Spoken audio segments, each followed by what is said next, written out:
Valentine's Day isn't often a holiday we celebrate here on the Stephen Kingdom. The only hearts we like are the ones floating in the jars on our desk. But we'll make an exception just this once to celebrate the true love of one very special couple, Stephen King and his wife Tabitha. Married for over 50 years, these two have made it through thick and thin. Poverty, Stephen's ongoing battle with addiction, his near death from being struck by a van. But even though his name is on all the books, Stephen never misses an opportunity to sing his wife's praises. As well he should. This is the Stephen Kingdom presents Stephen and Tabby.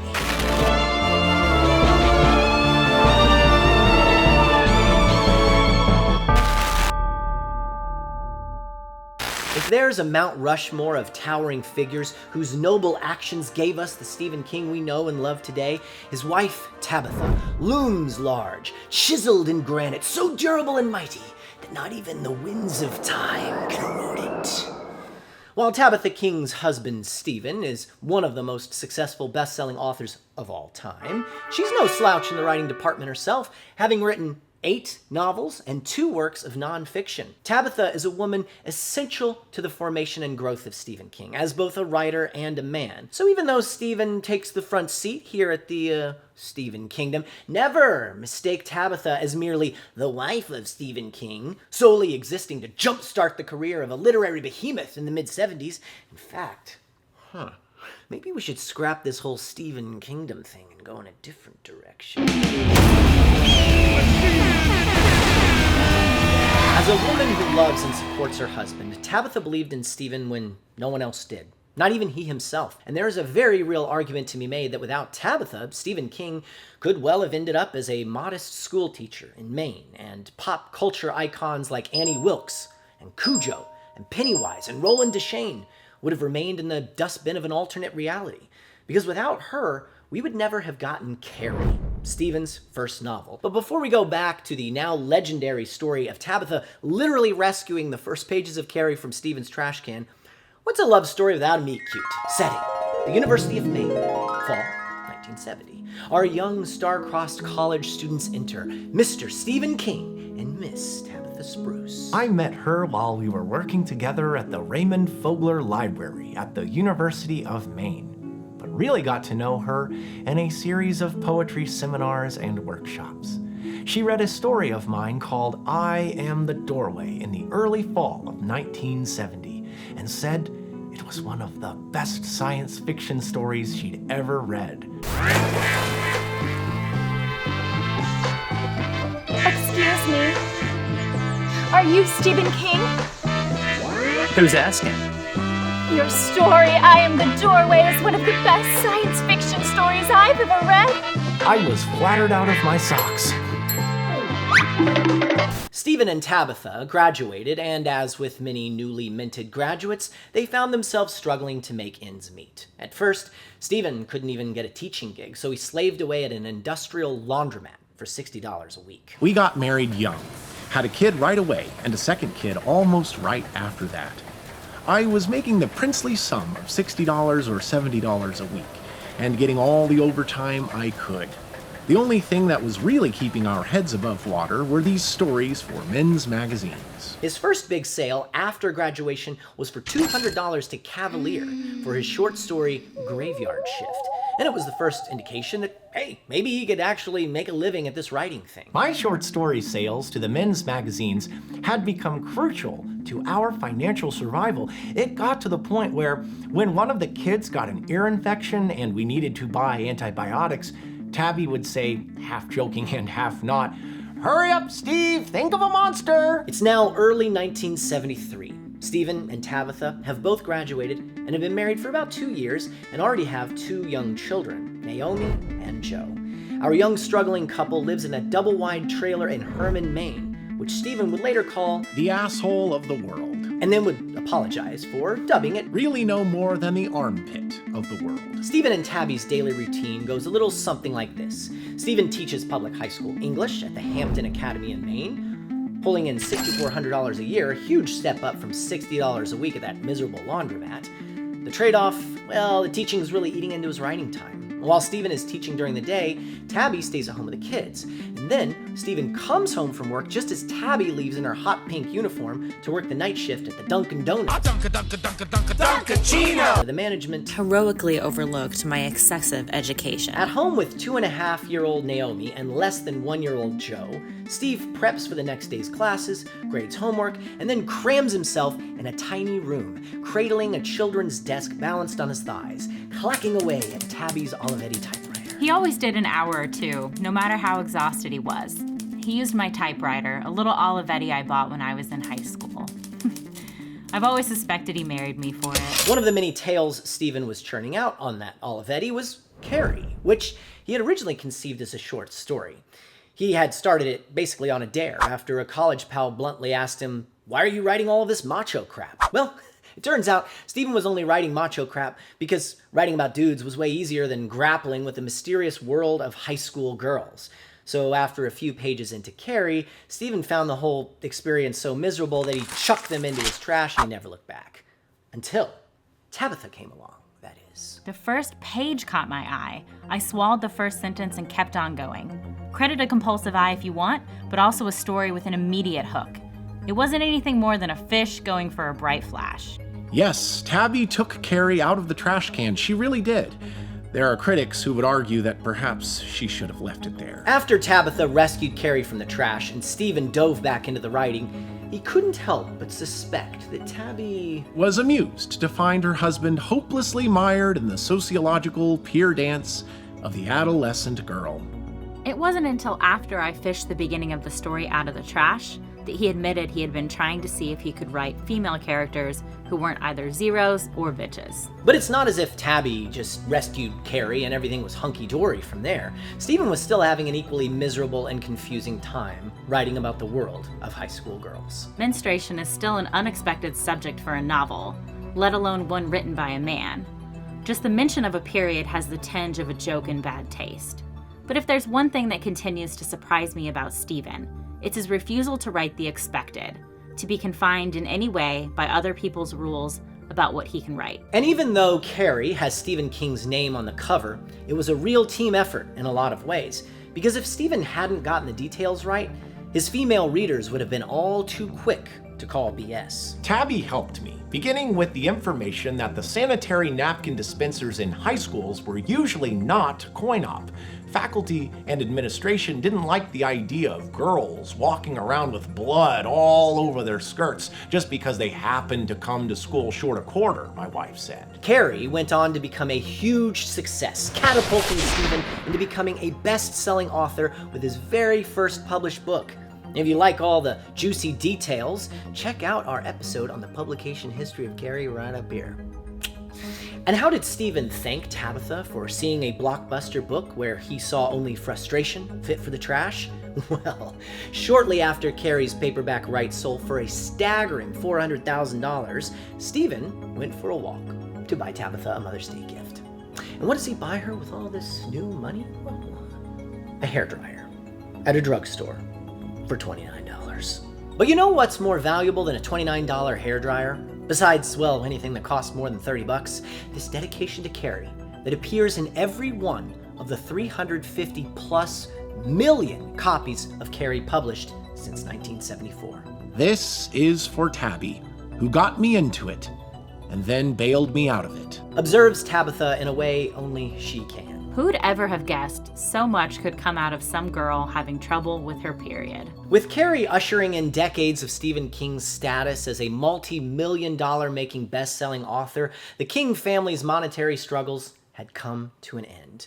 But another ongoing struggle was steadily creeping in: Stephen's addictions. By 1985, I had added drug addiction to my alcohol problem, yet I continued to function as a good many substance abusers do, on a marginally competent level. I was terrified not to. By then, I had no idea of how to live any other life.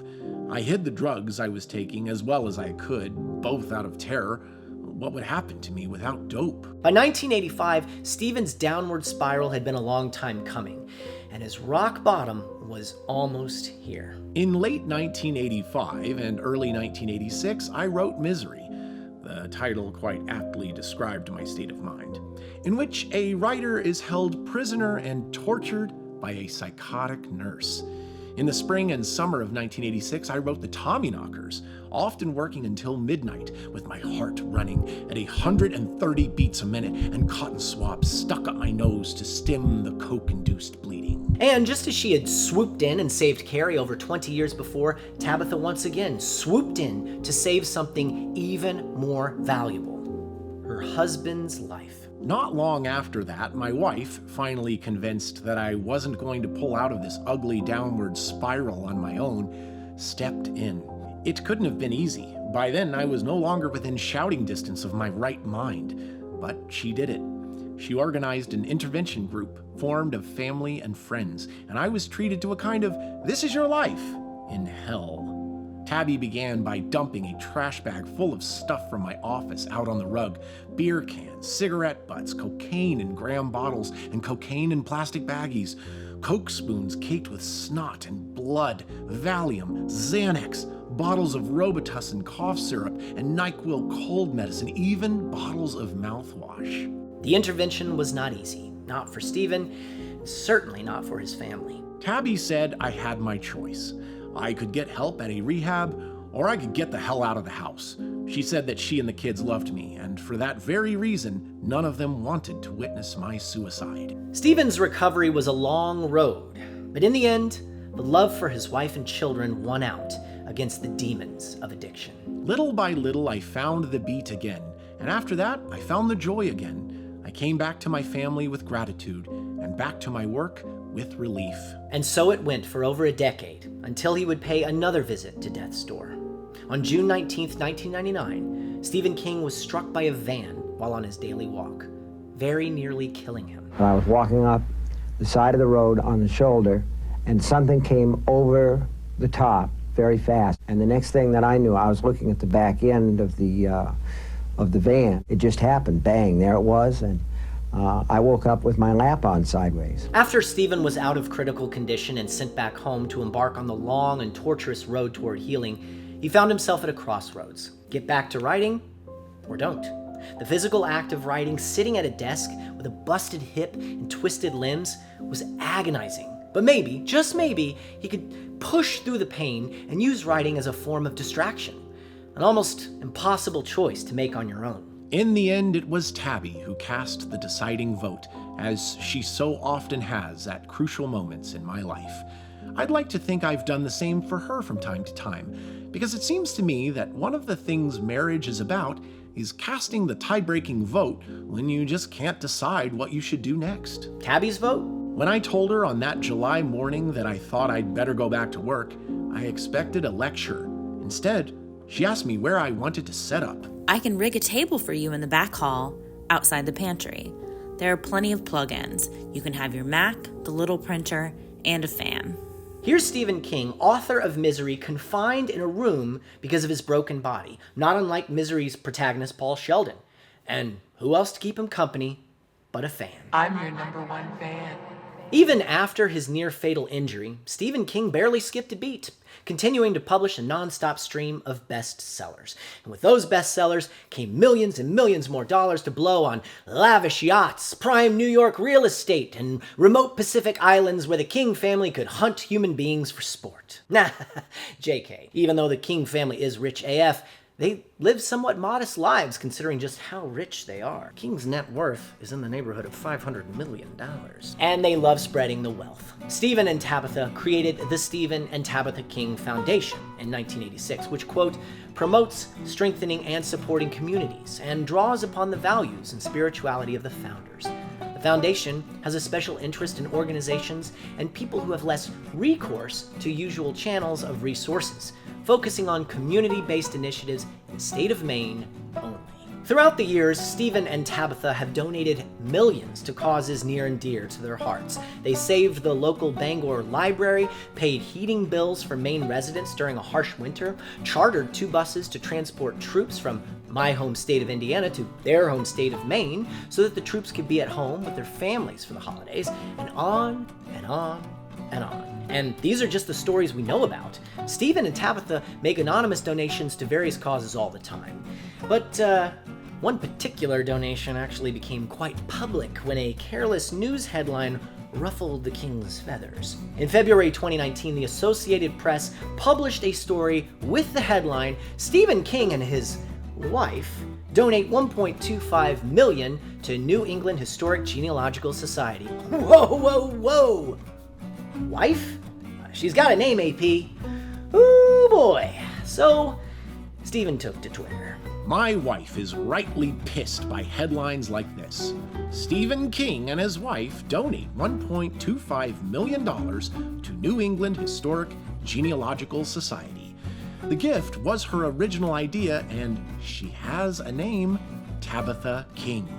Her response follows. And Tabitha's response did indeed follow. Dear editors, married to a wife or a husband. In recent media coverage of a gift that my husband, ironic usage, and I made to the New England Historical and Genealogical Society, we became Stephen King and his wife. Wife is a relationship or status. It is not an identity. You could have made other choices. You could have referred to me as of Stephen, or his old lady, or his ball and chain. I have sons. You could have referred to me as mother of novelists. I have a daughter, but wouldn't it just be silly to refer to me as mother of clergy? I'm 70. I thought I would give you permission, if of Tabitha predeceases me, to title my obituary, Relic of Stephen King. In the meantime, you might consider the unconscious condescension in your style book and give women their names. You know, more and more I'm thinking I might need to change the name of this channel just for sheer self-preservation. 2 years later, on January 2nd, 2021, Stephen took to Twitter once again, this time to announce a very special occasion. Stephen and Tabitha's 50th anniversary. A hell of a good run, and still going. Sort of like the Energizer Bunny. No matter how many best-selling novels and millions of bucks they've raked in over the years, Stephen has never forgotten how it all began. Trying and failing over and over and over, and then succeeding only because he had that secret magic that is more important than all the money and all the success in all the world. Someone who believed in him. Tabby. Her support was a constant. One of the few good things I could take as a given. And whenever I see a first novel dedicated to a wife or a husband, I smile and think, there's someone who knows. Writing is a lonely job. Having someone who believes in you makes a lot of difference. They don't have to make speeches. Just believing is usually enough. Believing is enough. But even marriages as strong as oak, like Stephen and Tabitha's, have their breaking points. Their breaking point? Lou Bega's Mambo No. 5. My wife threatened to divorce me. I played that a lot. I had the dance mix. I loved those extended playthings, and I played both sides of it. And one of them was just total instrumental. And I played that thing until my wife just said, One more time, and I'm going to fucking leave you. Stephen and Tabitha King, two lovers who have beaten the odds and prevailed against life's trials and tribulations. Let's celebrate the love these two share, as well as the love we all share with those we hold near and dear to us, be they spouse, partner, family, or friend. And for the sake of his marriage, let's hope Stephen King never, ever plays Lou Bega again. Hit it, Lou! Ladies and gentlemen, this is Mambo No. 5. A little bit of Pennywise in my mind, a little bit of Annie Wilkes by my side, a little Rita Hayworth's all I need, a little Holly Gibney's what I see, a little bit of Cujo in the sun, a little bit of Carrie at the prom, a little Jack Torrance, also Lloyd, a little Lou Bega makes Tabby annoyed. Oh!